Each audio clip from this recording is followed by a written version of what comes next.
Thank you very much. Thank you, Senator Paul.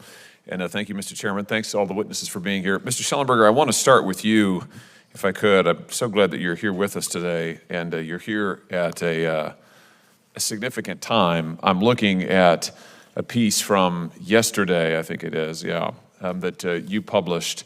U.S. intelligence dangerously compromised, warned CIA and FBI whistleblowers. You're not the only one to report this, of course, but I was reading your report on it this morning. This is something that you have been warning about for quite some time, and the allegations stem from a whistleblower who has come forward to the House, a whistleblower from the Central Intelligence Agency. I have the letter, the relevant letter here from the House Oversight Committee. The whistleblower alleges that a CIA team was paid to change its assessment of the origins of COVID-19. Do I have that broadly correct? Is that your understanding of the report? Yes.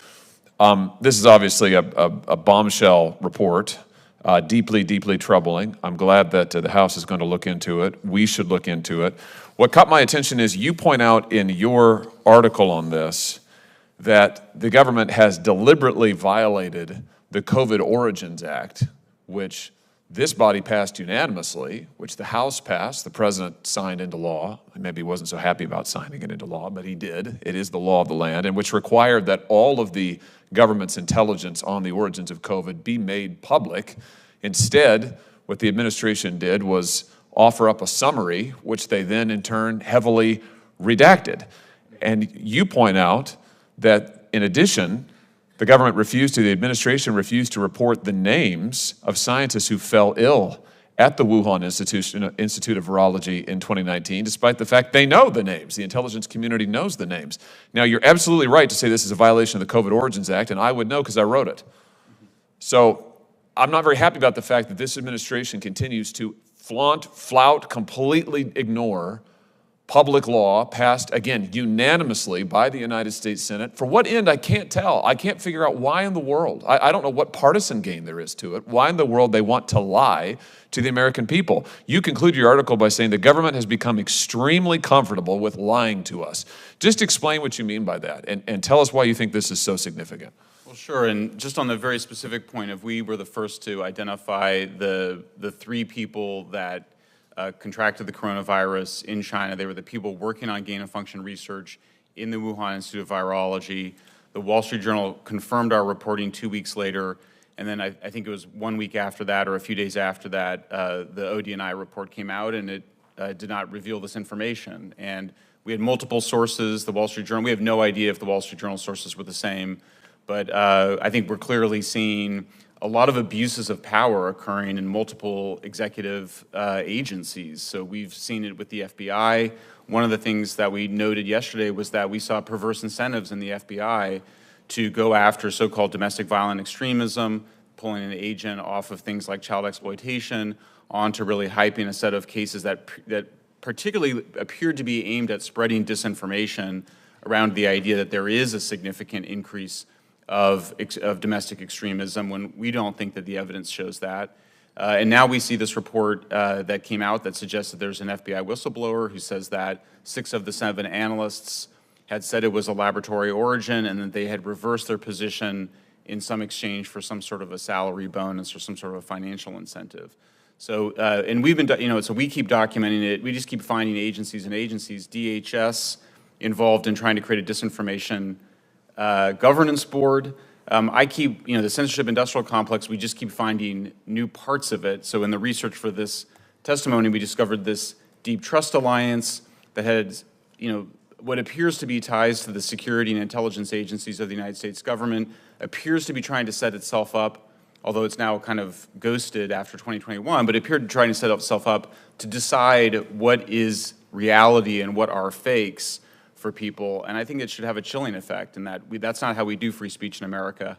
We don't have government agencies, we don't have cutouts or front groups that appear to have support from those agencies telling the American people what's true, what's false, or telling social media companies behind the scenes what they should be censoring. And just to that last point, we now know, thanks to the case Missouri versus Biden, that that's exactly what this administration, from the White House to the FBI to the State Department to the CDC to CISA, have all been meeting with the social media companies for years now, giving them direct commands about what to censor and take down, naming specific accounts and specific speech they want suppressed, threatening the social media platforms if they don't do it, and remarkably, and I'm quoting the court here, the Fifth Circuit Court of Appeals, and there's a huge evidentiary record. Everybody can go, don't take my word for it, go read the record. It's all on the record from the district court. What the Fifth Circuit said is, remarkably, the social media platforms all complied. Yeah. All of them. They all agreed to be tools of the United States government and to censor what they were ordered to censor, to suppress the speech they were ordered to suppress. You're a journalist. Tell us about the threat to the First Amendment. And by the way, just for the record, I think it's important to establish, the Federal Court of Appeals said directly, in no uncertain terms, this was a clear violation of the United States Constitution. The First Amendment does not allow the federal government to use private companies to censor when they wouldn't be able to do it themselves. And that's exactly what this administration has done. Tell us as a journalist the threat to free speech, to freedom of the press from this kind of collusion between a very powerful government trying to hijack every media company it can get its hands on. Well, sure. I mean, if you just start on the issue of the COVID vaccine, for example, public interest advocates spent a very long time trying to get requiring the pharmaceutical companies to list the side effects of their drugs in their advertisements. Here we saw a situation where people were sharing information about the side effects of the vaccine on Facebook and other social media platforms, and the White House demanding that it be taken down, Facebook complying, acknowledging that it was often true information. We also saw that Facebook's own internal research showed that actually it increases vaccine hesitancy when you censor those stories, that people, if they want to be comfortable with a new drug, they need to be able to talk it out a bit. So Facebook told the White House that actually it would backfire. The White House insisted. Facebook caved in because, according to the Facebook executive Nick Clegg, he said, well, we've got this other business that we need to do with the White House, which is the data flows, meaning we need the White House to help us negotiate with the Europeans to bring our data back to the United States. So I think the Fifth Circuit Court did a great job in identifying the clearly coercive measures, but I don't think it went far enough because the First Amendment, it prevents the government from abridging or infringing on free speech, offering an incentive to social media platforms, such as helping them with their dispute with Europe, in exchange for censoring often true content, though of course the First Amendment also protects false content. I think it's a very chilling effect. I think it's very disturbing. Anybody that cares about holding powerful entities to account should be disturbed by what we saw take place on Facebook, on Twitter. And you know, I think we just have to remind ourselves, and what disturbs me when I hear sort of the conversation around AI coming into it sort of with the beginner mind, I hear a lot of talk about how to protect the public from harm. We have to protect the public from harm. What people are saying is that we need to censor speech, censor certain voices, censor disfavored voices because of this idea that it will cause real-world harm. This is a well-documented phenomenon that psychologists have measured where over decades, people have just grossly expanded their definition of things that cause harm. And I think that we need to kind of, this should be a moment for a reset, that free speech is almost absolute in the United States with a few exceptions around immediate incitement to violence, around fraud, around child exploitation, but we allow very open conversation in the United States. It's what makes us so special. So it's been a chilling effect. As a journalist, I've personally been censored by Facebook. I think the platforms are out of control. Thank you, Mr. Schellenberger. Thank you, Mr. Chairman. Ranking Member Paul is recognized for his questions. Thank you, and thanks to the panel for being here today. I think we've had a good discussion, pros and cons of AI, how we can kind of control it to make sure it doesn't lead to abuses. But I think as we've, you know, and if you think about potential uses, we had a hearing a month or two ago talking about classified data. We have like 25 million bits of data or something sitting out there. It's supposed to be declassified after 25 years. No humans ever getting through it. We need help, and something like AI could be a great benefit.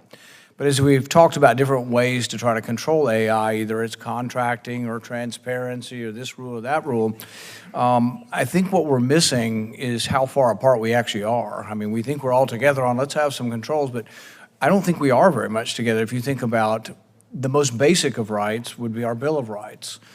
among the Bill of Rights, the first one is supposed to be one of the most important. The Supreme Court says it has special scrutiny for the First Amendment, and yet we have absolute, complete disagreement on the First Amendment.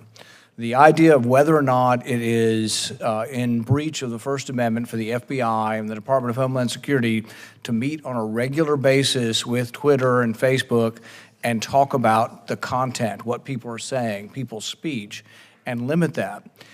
If you look at the court case, it's worse than that. It's not just talking about or notifying, it's actually threats to say that we may take away your 230 if you don't comply and take down this. The 230 is the liability protection. We may get rid of that.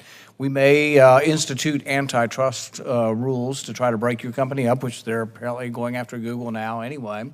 We also may notify the top guy. You know, the president will be informed that you are not taking down this information. But even more than that, I think they went even further. It's my understanding that when Twitter said, oh yeah, we'll take this down, but it's a heck of a lot of work, can you pay us?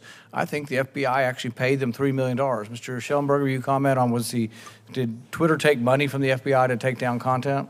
It did. You're absolutely right that that happened, and there was some controversy around it because Twitter was being reimbursed for the time that it was spending helping FBI. But nonetheless, it appeared as though Twitter had refused that money previously because they recognized there would be a conflict of interest. And so after the former chief counsel for FBI, Jim Baker, came to Twitter, they changed that policy, and they did take that money from Twitter from the FBI after working with them on this. So it was one of many, what the Fifth Circuit Court recently called a kind of close nexus, which is the kind of thing that you're worried about, a close nexus in terms of censoring content online that we saw, and to see the financial incentives there was very troubling.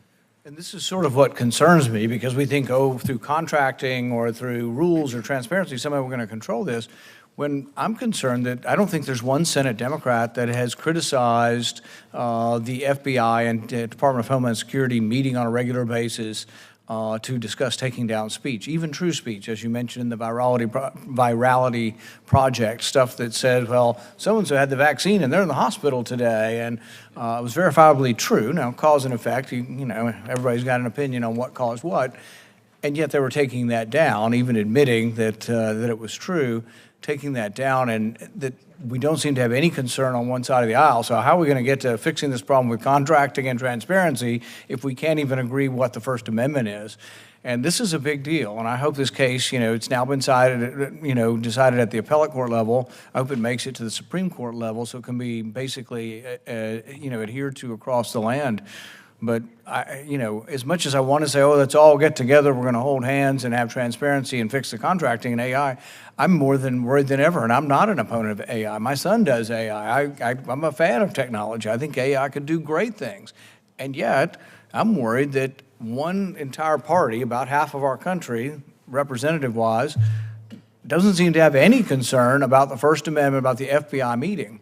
Now, if this were the 1960s, it would be interesting where it would be. In the 1960s, if and when people heard that J. Edgar Hoover was meeting and looking through MLK's mail, looking through Vietnam War protesters, at that point in time, the left was much better than the right, and they were absolutely exercised. They wanted to defend the First Amendment, but somehow we've lost that, and it really shouldn't be partisan.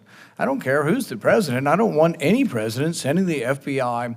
And the way I try to put it so people can comprehend this, I'll do interviews on television. So let's say I'm on there and the woman with the television, the man with the television interview, I'll say, after you're done, what would you think if the FBI called you and wanted to sit down and discuss my interview?